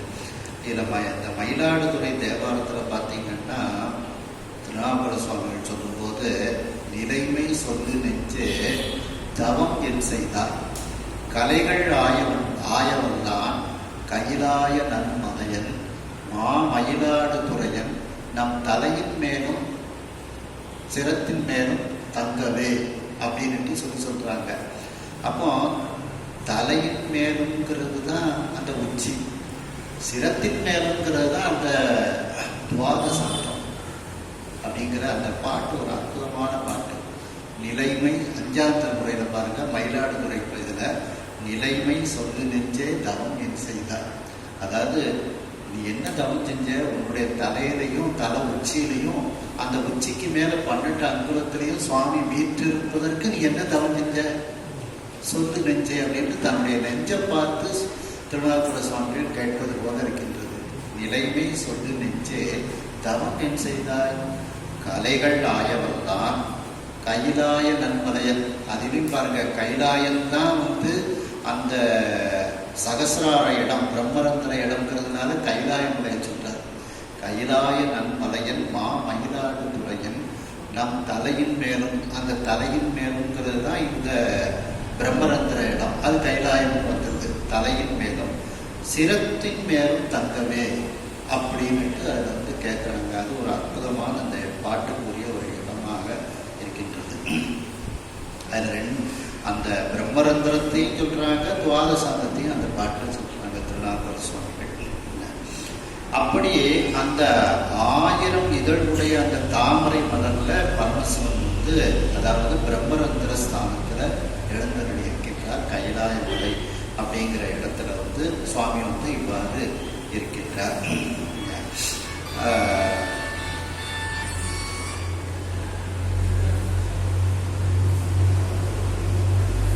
இதுல தாய்மான சுவாமிகள் சொல்லும்போது பார்த்தீங்கன்னா, இப்படி அந்த 1000 இதழ் தாமரையில அம்பாள் வீற்றிருக்கின்றாள், சுவாமி அம்பாள் வீற்றிருக்கின்றாள் அப்படின்னு அப்படின்ட்டு தாய்மான சுவாமிகள் வந்து ராமேஸ்வரம் பதியத்தில் அம்பாளை பற்றி சொல்லும்போது பார்த்தீங்கன்னா, பூரணி புராதனி சுமங்கலை சுதந்தரி புராந்தகி திரயம்பகி எழில் புங்கவி விளங்கு சிவசங்கரி சகசிரதழ புஷ்பமிசை வீற்றிருக்கும் நாரணி மனாதீத நாயகி குணாதீத நாதாந்த சக்தி என்று உன் நாமமே உச்சரித்திடும் அடியர் நாமமே நான் உச்சரிக்க வசமோ ஆரணி சடை கடவுள் ஆரணி என புகழ அகிலாண்ட கோடி ஈன்ற அன்னையே பின்னையும் கண்ணி என மறை பேசும் ஆனந்த ரூபமையிலே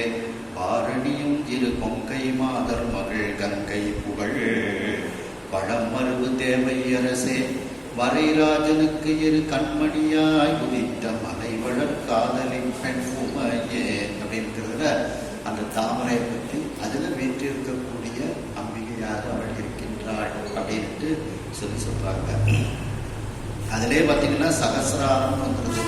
அதனால சகசிர தழ புஷ்பமிசை வீற்றிருக்கும் அப்படின்ட்டு அம்பாளை பற்றி சொல்றாங்க. வீற்றிருக்கும் நாரணி அப்படின்ட்டு.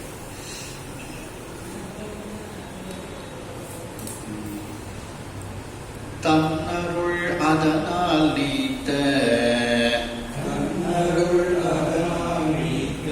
தன்னையே தேடி போந்த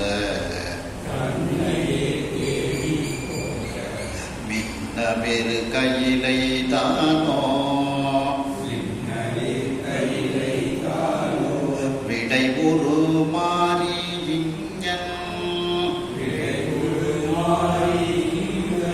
மன்னியதேயோ திங்கள் மண்டலமேயோ என்ன பொன்னவிர் விமான கீழ்வாள் வெள்ளியம் பொது உண்டாக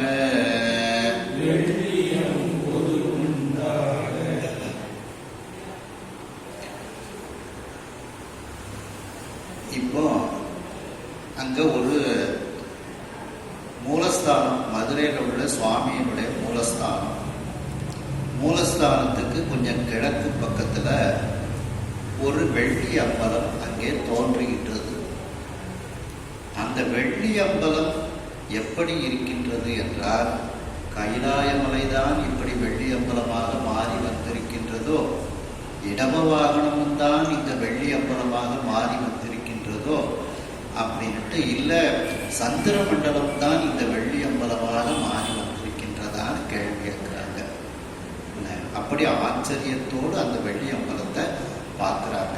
அந்த வெள்ளி அம்பலம் எப்படி இருக்கின்றதா, கைலாயமலை தான். என கைலாயமலையும் பனி சூழ்ந்து அந்த வெள்ளி அம்பலம் மாதிரியே வெள்ளை வெள்ளையர்னு இருக்கும். வெள்ளி வெற்பின் மேல் மரகத கொடின்னு சொல்கிற மாதிரி அதுவும் வெள்ளை வெள்ளையர்னு இருக்கும்.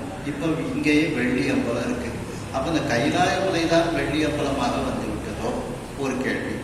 ரெண்டாவது, இடம வாகனமும் வெள்ளை வெள்ளையர்னு இருக்கும், இல்லை வெள்விடையா அப்படின்ட்டு. அப்போ அந்த இடம வாகனம் தான் இந்த வெள்ளி அம்பலமாக மாறி வந்திருக்கின்றதோ ரெண்டாவது கேள்வி. ரெண்டாவது, இவங்க சந்திரகுலத்து அரசர்கள் ஆகையினால் அந்த சந்திர மண்டலமே இந்த வெள்ளி அம்பலமாக மாறி வந்து விட்டதோ அப்படிங்கிற மாதிரி இதில் ஒரு கேள்வி கேட்டிருக்கிறாங்க. தன் அருள் அதனால் நீத்த தன்னையே தேடி போந்த மின்னவிற் கையிலை தானோ. அதாவது இந்த வெள்ளி அம்பலம் முதல்ல இவங்க பொன்னவிற் விமான கீழ்வால் வெள்ளியம் பொது உண்டாக. நாலாவது வரி பாருங்க, பொன்னவிர் விமான கீழ்வால். எல்லாரும் சுவாமியும் அந்த இரண்டு முனிவர்கள் மற்ற எல்லாரும் இப்போ சுகநாத பெருமான் கோயிலுக்குள்ள போறாங்க. அந்த விமானம் பொன்னால் செய்யப்பட்ட அந்த விமானத்திற்கு கீழ்ப்பக்கத்தில் அங்கே ஒரு வெள்ளியம் பொது உண்டாக, ஒரு வெள்ளி அம்பலம், பொதுன்னா அம்பலம், அந்த வெள்ளி அம்பலம் அங்கே உண்டாகியது முதல்ல. அதுக்கப்புறம் தான் இந்த இது இப்படி எல்லாமோ இதுதான் இப்படி வந்திருக்கோன்னு கேள்வி கேட்குறாங்க. முதல்ல அந்த வெள்ளி அம்பலம், அந்த மூலஸ்தானத்துக்கு கீழ்ப்பக்கத்தில் ஒரு வெள்ளி அம்பலம் உருவாகியது. அந்த வெள்ளி அம்பலம் எப்படி இருக்கின்றது என்றால், தன்னருள் அதனால் நீட்ட தன்னையே தேடி போந்த மின்னவிற் கைலைதானோ. அதாவது சிவபெருமானாகிய அந்த இறைவன் கைலாயத்திலிருந்து இப்பொழுது மதுரையம்பதிக்கு வந்துவிட்டார். ஆகையினால் அந்த சிவபெருமானை தாங்கி இருக்கக்கூடிய அருள் உருவமாக இருக்கக்கூடிய அந்த கைலாயமலை சிவபெருமானை தேடி இந்த பாண்டிய நாட்டிற்கு வெள்ளியம்பலமாக மாறி வந்து விட்டதோ அப்படின்னு கேள்வி கேட்கிறாங்க. அந்த கைலாயமலை கைலாயத்திலிருந்து சிவபெருமானை தேடிக்கொண்டு இங்கே வெள்ளியம்பலமாக வந்து அமர்ந்திருக்கின்றதோ, அப்படி வெள்ளேர்ந்து இருக்கு அப்படின்ட்டு சொல்றாங்க.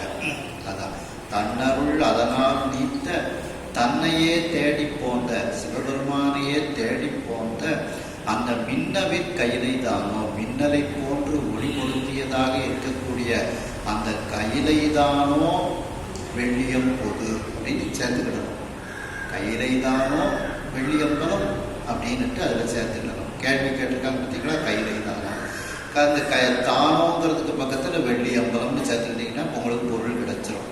மின்னவிற் கையிலை தானோ வெள்ளியம்பலம் அப்படின்னு ஒரு கேள்வி.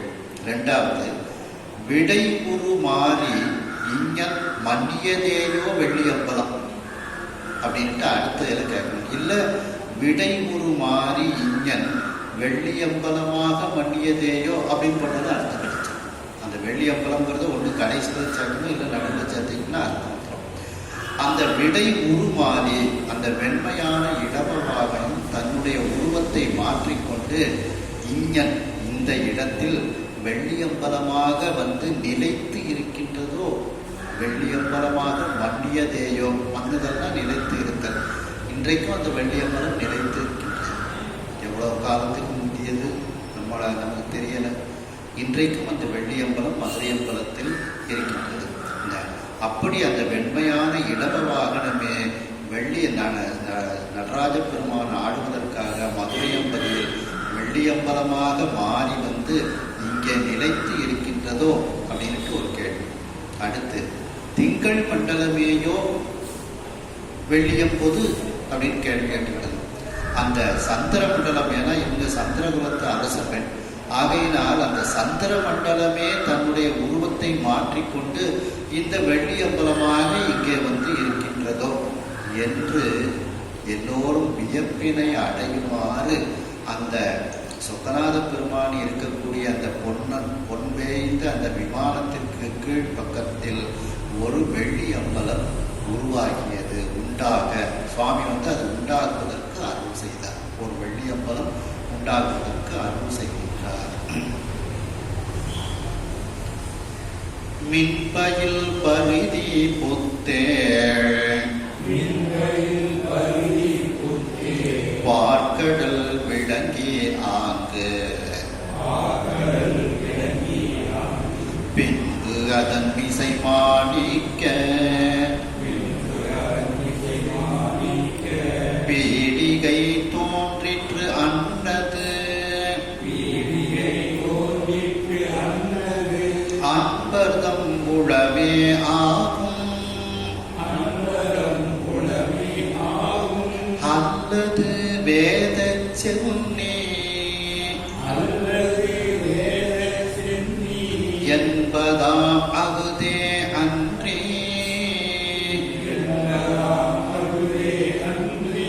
யாது என இசைக்கரு பாற்றே.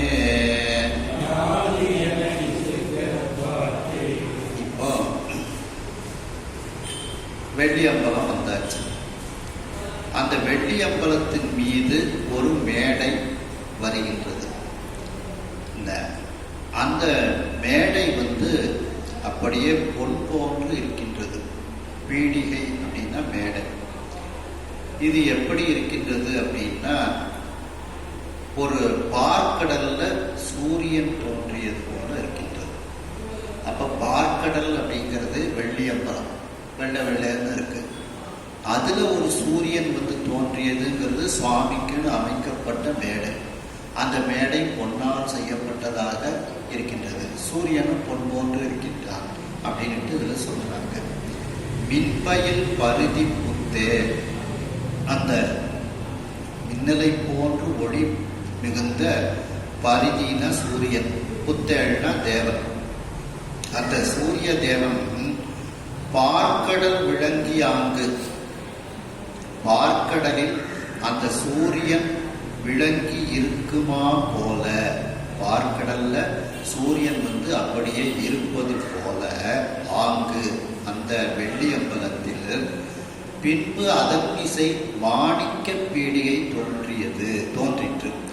அந்த வெள்ளியம்பலத்தில் அதன் மீது, வெள்ளியம்பலத்திற்கு மேலே ஒரு மாணிக்கங்கள் பதித்த ஒரு மாணிக்க மேடையானது அங்கே தோன்றியது.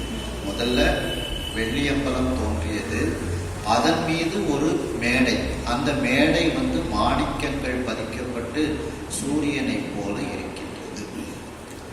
பீடிகை தோன்றிற்று, அதுவும் அங்கே தோன்றுகின்றது.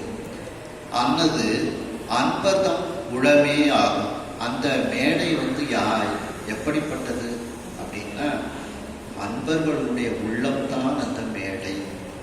யாரெல்லாம் இறைவனுக்கு அன்பராக இருக்கின்றார்களோ, யாரெல்லாம் இறைவனை அணைந்தவர்களாக இருக்கின்றார்களோ, திருவருட்பயனில் அணைந்தோர் தன்மைன்னு சொல்றோம் பார்த்தீங்களா, அதுபோல அந்த யாரெல்லாம் இறைவனுக்கு அன்பராக இறைவனை அணைந்தவர்களாக இருக்கின்றார்களோ அவர்களுடைய உள்ளம்தான் அந்த மேடை. அந்த மேடையிலிருந்து நடராஜ பெருமான் நடனம் ஆடுகின்றார். மேலும் இன்னும் சொல்ல போனால் அந்த மேடை எப்படிப்பட்டது என்று தெரியுமா? அல்லது வேத சென்னி என்பதாம். வேத சென்னி, வேதத்தினுடைய உச்சி.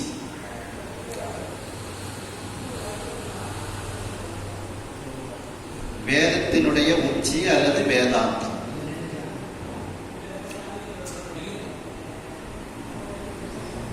வேத சென்னி, வேதத்தினுடைய உச்சி அல்லது வேதாந்தம் அப்படிங்கிறது தான் அவன் நடனமாடக்கூடிய இடமாக இருக்கின்றது.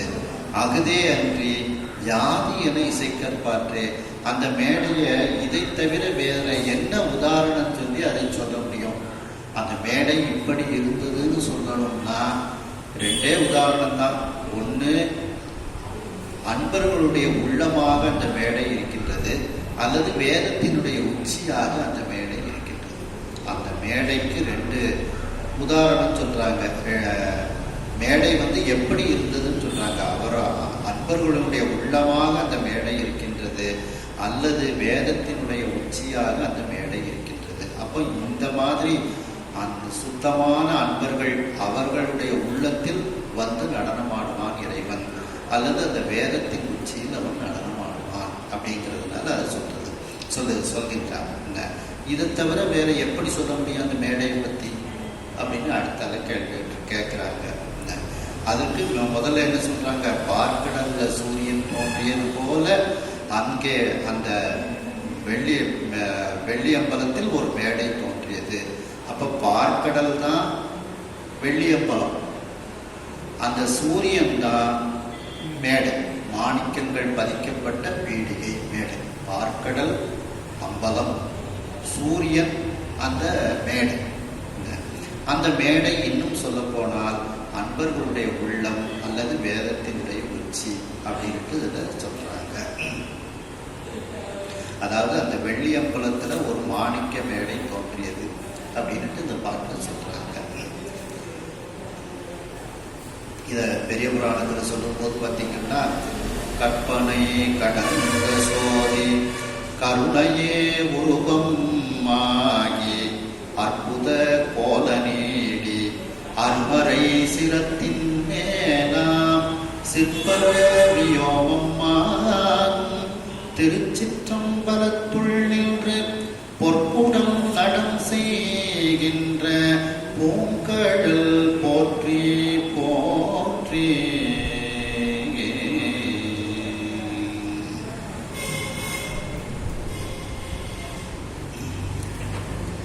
அப்போ அருமறை சிரத்தின் மேலா, அந்த வேதத்தின் உச்சி அருமறை செம்மறை சிரத்தின் மேலாம் செப்பர வியோமமாகும் அப்படின்ட்டு சொல்றாங்க. வேதத்தின் உச்சி வேதாந்தம், வேதத்தினுடைய முடிவு என்ன? வேதாந்த தெளிவே சித்தாந்தத்தை தெரிக்க விட்டாமட்டு சிவபிரகாசத்துல 7வது பாட்டுல சொல்றாங்க. பார்த்தீங்களா? புறச்சமயத்தவர்க்கு இருளாய் அகச்சமயத்து ஒளியாய் புகழ் அளவைக்கு அளவாகி பொன்பணி போல் அவேத பிறப்பு இலதாய் இருள் வெளி போல் வேதமும் சொற்பொருள் போல் வேதாவேதமும் இன்று பெருநூல் சொன்ன அறத்திறனால் விளைவதாய் உடல் உயிர் கண் அருக்கண் அறிவு மொழிவோர் பிரிவு அரும் அத்துவிதமாகும் சிறப்பினதாய் வேதாந்த தெளிவாம் சைவ சித்தாந்தத்திறன் இங்கு தெரிக்கல் உற்றாம். அந்த வேதாந்தத்தினுடைய உச்சி, அந்த வேதத்தினுடைய உச்சி, அந்த வேதாந்தத்தினுடைய தெளிவுதான் நம்முடைய சைவ சித்தாந்தம். அந்த இடத்தில் அதுதான் மேடையாக, அவன் நடனமாடக்கூடிய மேடையாக அது இருக்கின்றது அப்படின்னு இதில் சொல்றாங்க. அன்னதோர் தவிசிம்பும்பரு ஆயிரம் கரத்தால் அள்ளி துன்னினுள் விழுங்கும் கோடி சூரியர் ஒரு காலத்து மண்ணினர் உதித்தால் ஒப்ப மனமொழி பக்கம் கீழ்மேல் பின் முதல் கடந்த ஞான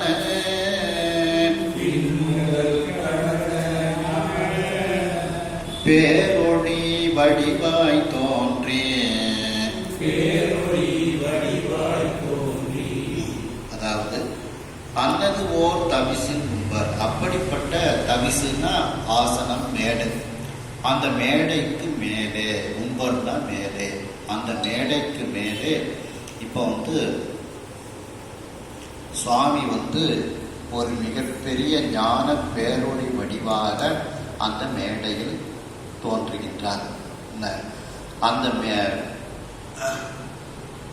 கோடி சூரிய பிரகாசமாக அந்த இடத்தில் சுவாமி இருக்கின்றார். அந்த மேடை ஒரு சூரியன் தான், நல்ல ஞாபகத்தில் வச்சுக்கணும். மேடை ஒரு சூரியன், இது கோடி சூரிய பிரகாசமாக சுவாமி தோன்றுகின்றார். அன்னது ஓர் தவிசன் உம்பர், அப்படிப்பட்ட அந்த மேடை, அந்த மாணிக்கம் பதித்த அந்த மேடையின் மேலே ஆயிரம் கரத்தால் அள்ளி துண்ணீருள் விழுக்கும் கோடி சூரியர் ஒரு காலத்து மண்ணினர் உதித்தால் ஒப்ப. அதாவது 1000 கிரணங்களை கொண்டு அள்ளி துண்ணீருள் விழுங்கும் அந்த அடர்ந்த, துண்ணீருள்னா அடர்ந்த இருள், அந்த அடர்ந்த இருளை விழுங்கி ஒளியை தரக்கூடிய கோடி சூரியர். அந்த கோடி சூரியர் ஒரே நேரத்தில் ஒரு இடத்தில் தோன்றினால் எப்படி இருக்குமோ அதுபோல சுவாமி தோன்றினார். கோடி சூரியர் ஒரு இடத்தில் ஒரே நேரத்தில் ஒரு காலத்தில், கோடி சூரியர் ஒரு காலத்துல ஒரே நேரத்தில், கோடி சூரியரை ஒன்னா சேர்த்து கற்பனை பண்ணிக்கிடுங்க. ஒரே நேரத்தில் கோடி சூரியரை ஒன்னாக்கி கற்பனை பண்ணிக்கிடுங்க. மண்ணினர் நிலைத்து இருக்கின்றார். உதித்தார் ஒப்ப, அந்த கோடி சூரியர்கள் உதித்தது போல சுவாமி ஒரு ஞான பேரொளி வடிவாக அந்த மேடையின் மீது தோன்றினார் அப்படின்னு இதில் சொல்றாங்க. அந்த சுவாமி எப்படிப்பட்டவர்? மனதை கடந்தவர், மொழியை கடந்த, பக்கம் கடந்த, கீழ் கடந்த, மேல் கடந்த, பின் கடந்த, முதல் கடந்த, எல்லாத்தையும் கடந்தவராக அவர் இருக்கின்றார். மனமொழிமைகளுக்கெல்லாம் அப்பாற்பட்டவராக அவர் இருக்கின்றார். அதான் அந்த மனம்ங்கிறத, அந்த கடந்தங்கிறதுல எல்லாத்திலையும் சேர்த்துக்கணும். உதித்தால் உப்ப மனம் கடந்த, ஒளி கடந்த, பக்கம் கடந்த, கீழ் கடந்த, மேல் கடந்த, பின் கடந்த, முதல் கடந்த, இவ்வளவுக்கும் அந்த கடந்தங்கிறத சேர்த்துக்கணும். அதாவது அப்பாலைக்கு அப்பாலானை பாடுதல் தான் அப்பானாய் அப்படிங்கிற மாதிரி தான் இந்த இடம். அப்ப அப்படி எல்லாவற்றையும் கடந்தவனாக இருக்கக்கூடிய அந்த இறைவன், மனம் மொழிப்ப எல்லாவற்றையும் கடந்தவனாக இருக்கக்கூடிய அப்பாலைக்கு அப்பாலானாக இருக்கக்கூடிய அந்த சொக்கநாத பெருமான் ஞான பேரொளி வடிவாய் தோன்றி அந்த மேடையின் மீது ஒரு மிகப்பெரிய ஞான பேரொளி வடிவாக அந்த சொக்கநாத பெருமான் அந்த மேடையில் தோன்றுகின்றார். அதாவது மேற்கூறியவாறு ஒரு மாணிக்க மேடை அங்கே தோன்றுகின்றது. அந்த மாணிக்க மேடையின் மீது சொக்கநாத பெருமான் ஞான பேரொளி வடிவாய் தோன்றுகின்றார். அந்த ஞான பேரொளி எப்படி இருக்கின்றது என்றால் 1000 கைகள் 1000 கிரணங்களை கொண்டு அள்ளிக்கொண்டு அந்த கிரணங்களை ஒளியை அள்ளிக்கொண்டு அடர்ந்த இருளை, துன்னிருள் விழுங்கும் அடர்ந்த இருளை விழுங்கி ஒளியை தரக்கூடிய கோடி சூரியர்கள் ஒரே நேரத்தில் ஒரு இடத்தில் உதித்தது போன்று அந்த ஞான பேரொளியாக அந்த சொக்கநாத பெருமான் அந்த மேடையின் மீது தோன்றினார். அந்த சொக்கநாத பெருமான் மேலும் எப்படி இருந்தார் என்றால், மனதை மனம் மொழி பக்கம் கீழ் மேல் பின் முதல் கடந்த ஞான பேரொளி வடிவாக அந்த சொக்கநாத பெருமான் அங்கே இருக்கின்றார்.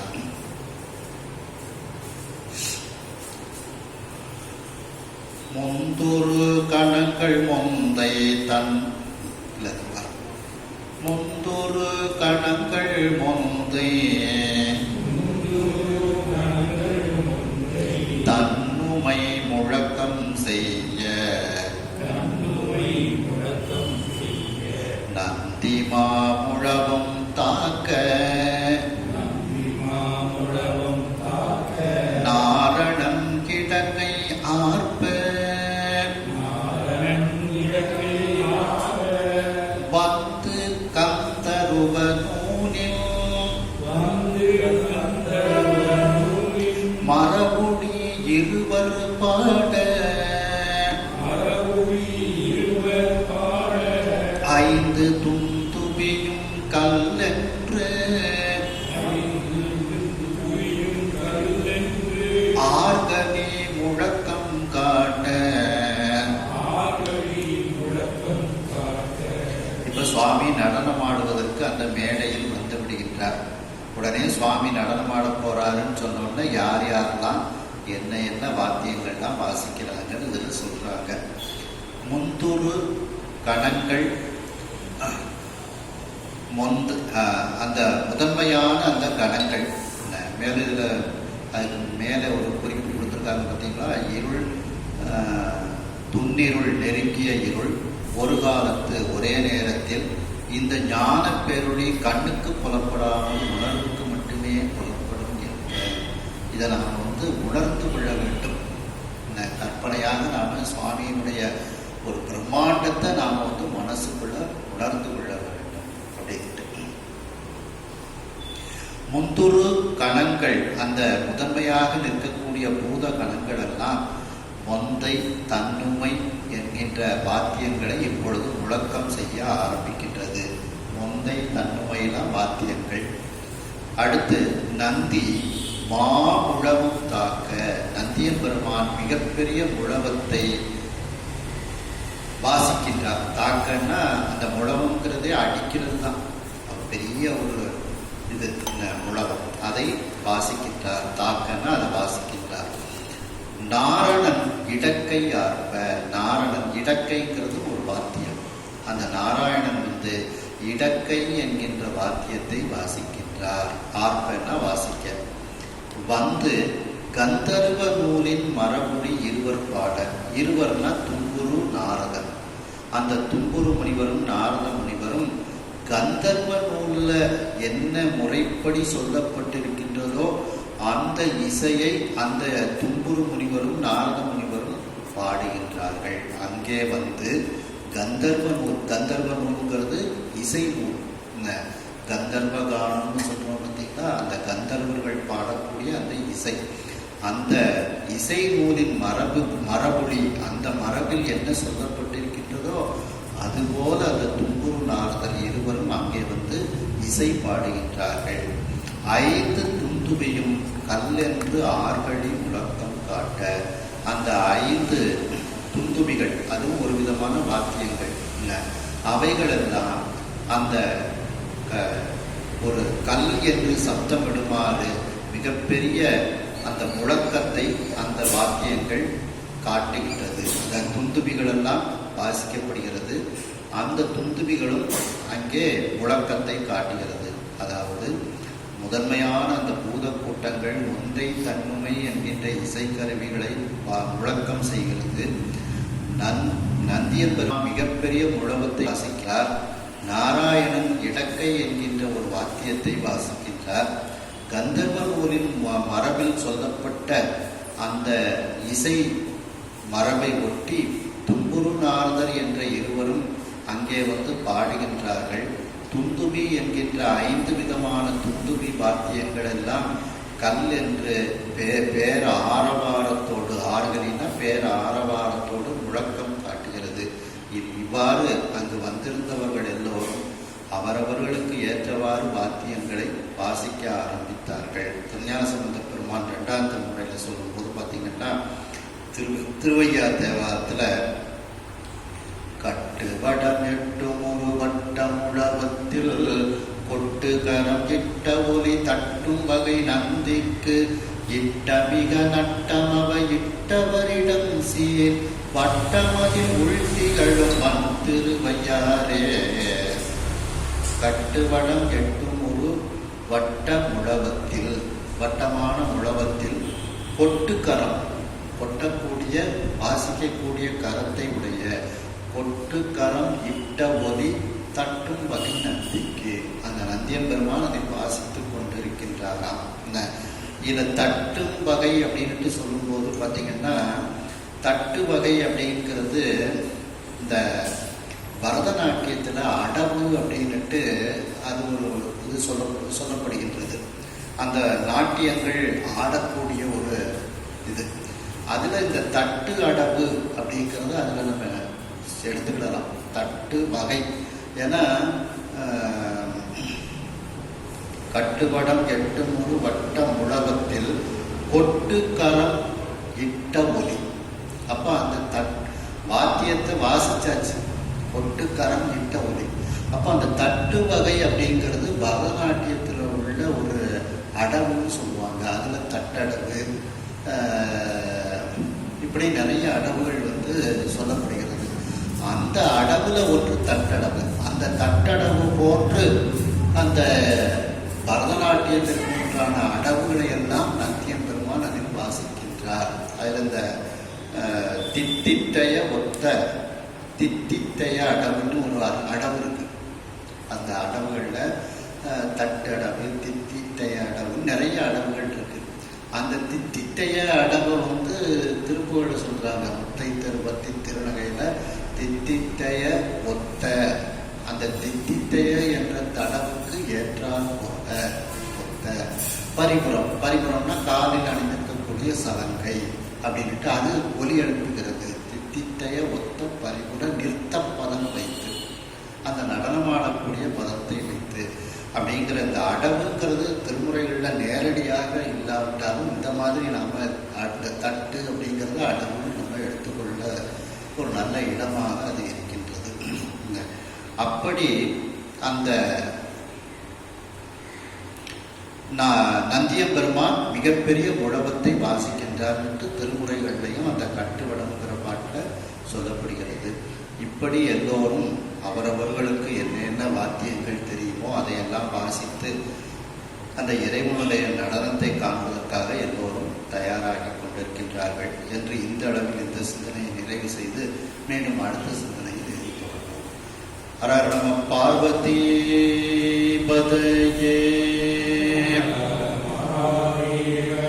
கையிலாய பரம்பரையில் சிவஞான போத நெறி காட்டும் பெண்ணை பயில் வாய்மை மெய் கண்டான் சந்ததி கொலை ஞான பானுவாயே புகிலாரும் பொழில் திருவாவடு துறைவான் குரு நமச்சிவாய தேவன் சயிலாதிமா